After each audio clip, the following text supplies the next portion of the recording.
Everyone welcome back to my YouTube channel. तो आज की इस वीडियो में हम इस फैन रेगुलेटर के बारे में बात करेंगे। आखिर ये स्विच काम कैसे करता है। तो ये एक फैन का रेगुलेटर है जो कि फैन की स्पीड को कंट्रोल करने का काम करता है। तो जैसे ही आप इस फैन के रेगुलेटर को ओपन करोगे, जिसमें आपको दो कैपेसिटर देखने के लिए मिलेंगे, एक छोटा वाला और एक बड़ा वाला। तो चलिए मैं आपको बताता हूँ कि ये कैपेसिटर कनेक्ट किस तरह से रहते हैं, जिससे ये रेगुलेटर फैन की स्पीड को कंट्रोल करता है। तो इसके लिए हमें सबसे पहले इस कैपेसिटर को निकालना पड़ेगा ताकि हम जान सके कि ये कैपेसिटर किस तरह से कनेक्ट रहता है और फिर ये किस प्रकार से हमारे फैन के स्पीड को कंट्रोल करता है।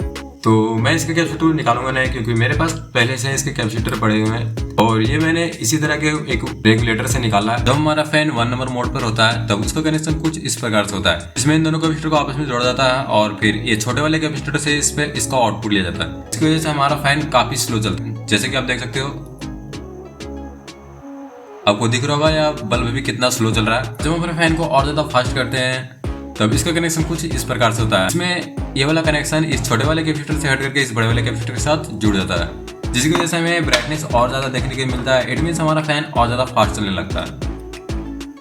तो आप देख सकते हैं पहले के मुकाबले इसका ब्राइटनेस और काफी ज्यादा है। और जब हम अपने फैन को और ज्यादा स्पीड करते हैं, इट मीन्स जब हम अपने फैन को 3rd नंबर पर चलाते हैं तब उसका कनेक्शन कुछ इस प्रकार से होता है, जिसमें ये दोनों कैपेसिटर आपस में पैरेलली कनेक्ट होते हैं। इट मीन्स ये दोनों पॉइंट को आपस में जोड़ा जाता है और फिर इसे कुछ इस प्रकार से कनेक्ट किया जाता है।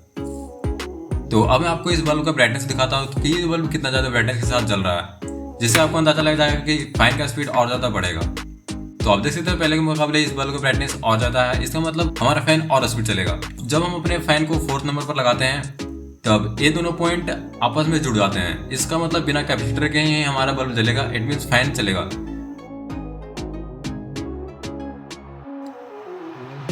और अभी आप देख सकते हैं इसका ब्राइटनेस कुछ ही है। तो ये तो वर्क हो गया सिर्फ एक कैपेसिटर का, ये कनेक्ट किस तरह चलते हैं। अब आपको यहाँ पे 2 और रेजिस्टेंस देखने को मिल रहे होंगे।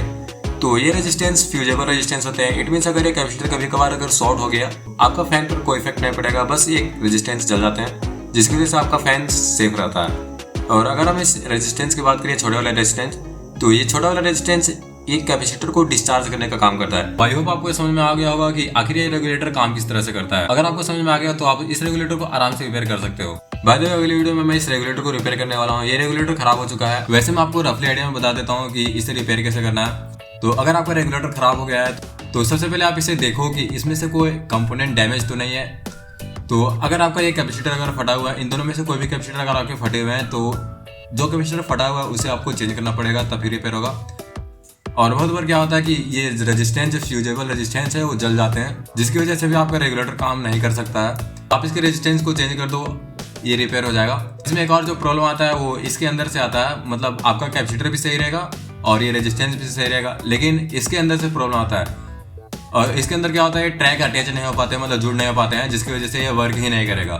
भले ही आपका ये वाला कैपेसिटर भी सही है, ये भी सही है, लेकिन इसके अंदर का ट्रैक मिल नहीं पाता है, जिसकी वजह से ये वर्क नहीं करता है। और ये रेगुलेटर हमारे यहाँ लगभग 200 रुपये का मिलता है, जो कि काफ़ी महंगा है। वैसे आप कमेंट करके बताओ कि आपके यहाँ रेगुलेटर कितना में मिलता है।